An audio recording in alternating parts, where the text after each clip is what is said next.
When there's talk of troops in Helmand, Afghanistan, it's often British or American who are mentioned.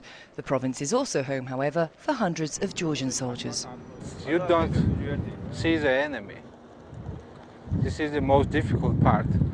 And for any soldiers, it's a difficult part because they are aiming your most weak and important part, it's your leg with IDs, and maybe you will serve 6-7 months here and you won't be able to see your enemy face to face.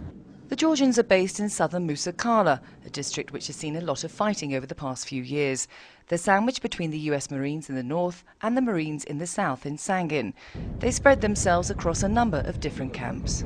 Now the soldiers up on the post just up there have got a great vantage point from here. They can see the stretch of the Helmand River behind me here, the south of Musa Qala just at the bottom of these hills, and Sangin just over the water. By them putting pressure to the north, they actually assist the district of Musa Qala by squeezing the enemy into a little box below the Marines and above the Georgians. From here you can see the American base in Sangin. The grounded balloon is equipped with cameras and normally flies high in the sky, giving the Afghan and ISAF forces an eye on the ground below. On the Musa Qala side of the water, the Georgians work with the Afghan army, manning checkpoints, searching locals and any vehicles which drive by. The Georgians are used to conventional warfare, not counterinsurgency, where efforts are centred on building up local authorities. The problem with Musa Qala is that there isn't much here in the way of local governance or so-called Giroa. That's why we are there.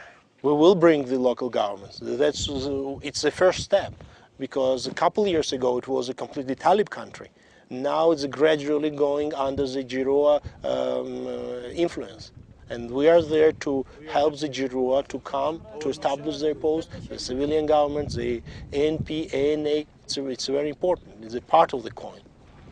One of the Georgian camps sits on land that used to be occupied by a Russian infantry battalion during the Soviet invasion. Their former trenches are still very visible. There's quite a lot of the legacy mines, because Soviets just put mines everywhere, especially on the forward slope, trying to create some kind of mine ambushes or some obstacles so Mujahideens will not come over their places. So as you can see, now we're using these trench works for our defensive works. For one of the Georgian soldiers, it's his third deployment to Afghanistan. His first two trips he made in the 70s and 80s, fighting with the Russian army. თითქოს რა ვიცი ჩვენი ქართველი ბიჭების დაღუპულები არიან აქ. თითქოს იმიწაზე რომ მოვედი რაღაცა როგორ ვიტყვი აუწერელი რაღაცა ხდება რა. ადგილზე ხარ რომ 20-30 წელი წინ ბიჭები დაგებრუნდნენ და მოხდეს ნოსტალგიის. It's not just Helmand where the Georgians are deployed, they're also in neighbouring province Nimroz, and they have a contingent of troops helping to secure Kabul. Mel Preem for the NATO channel.